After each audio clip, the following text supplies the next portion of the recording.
परमात्मा वाणी, the 16th of May 2026, संपूर्ण मंथन।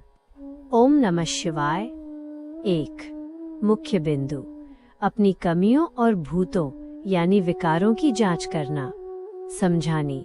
बाप समझाते हैं कि हर बच्चे को सबसे पहले अपने अंदर झांकी पहनकर देखना चाहिए कि उसमें माया का कोई भूत तो नहीं है। क्या उसमें कोई खामी या अवगुण है? अगर बच्चे अपनी कमियों को ईमानदारी से बाप यानी सर्जन को बताते रहेंगे तो बाप उन्हें निकालने की युक्ति देंगे। यदि सर्जन से छिपाया तो बहुत घाटा पड़ जाएगा। उदाहरण, जैसे नारद को कहा गया था कि अपनी शक्ल आईने में देखो, क्या तुम लक्ष्मी को वरने लायक हो? वैसे ही बच्चों को भी लक्ष्य का चित्र सामने रखकर अपने अंदर देखना है कि क्या वे वैसे परफेक्ट बने हैं। 2। मुख्य बिंदु, देही अभिमानी बनने की युक्ति। समझानी। आंखें बहुत धोखा देने वाली होती हैं, इसलिए बाप समझाते हैं कि अपन को आत्मा समझो और दूसरों को भी आत्मा समझने की प्रैक्टिस करो। जब हम सभी आत्माएं हैं तो हम भाई भाई ठहरे। शरीर का कोई ममत्व नहीं होना चाहिए, क्योंकि यह पुराना चोला यानी शरीर छोड़ना है। जितना बच्चे देही अभिमानी होंगे उतना ही कशिश आएगी और माया के भूत भागते रहेंगे। उदाहरण, जब बच्चे योग में पूरा रहकर आत्मा समझकर दूसरों को ज्ञान समझाते हैं तो सुनने वालों को वो कशिश महसूस होती है और उनका तीर पूरा लगता है। 3। मुख्य बिंदु, सहज सेवा की युक्तियां। समझानी। बच्चों को सेवा का बहुत शौक होना चाहिए। सेवा करने के लिए एक जगह ठहरना नहीं चाहिए, बल्कि चक्र लगाते रहना चाहिए। सेवा करने के लिए शिव बाबा और लक्ष्मी नारायण के मंदिर बहुत अच्छे स्थान हैं, जहां बहुत लोग मिलते हैं। उदाहरण, शिव बाबा के मंदिर। शिव के मंदिर जहां तहां हैं, वहां जाकर पुजारियों से पूछो कि तुम इन्हें क्यों पूजते हो। ये परमपिता परमात्मा हैं। हम आपको इनकी पूरी जीवन कहानी सुना सकते हैं। उदाहरण, लक्ष्मी नारायण के मंदिर। वहां जाकर पूछो कि इन्हों को यह वर्षा यानी राज्य भाग्य कैसे मिला। आओ तो हम आपको लक्ष्मी नारायण के 84 जन्मों की जीवन कहानी सुनावे। 4।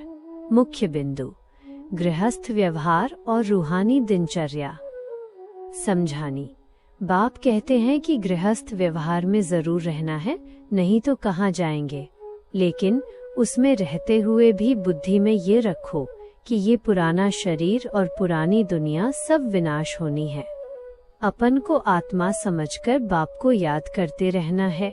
उदाहरण, बाप ने एक आदर्श दिनचर्या बताई है।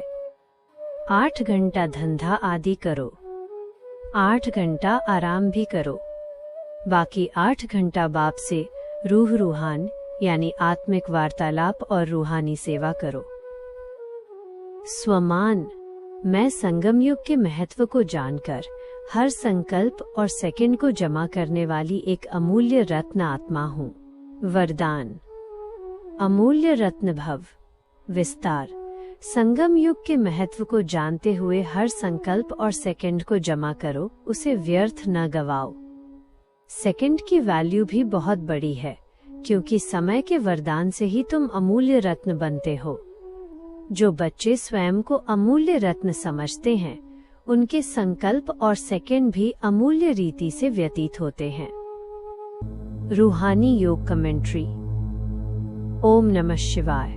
मैं मस्तक के बीच चमकती हुई एक दिव्य राजर्षि आत्मा हूँ।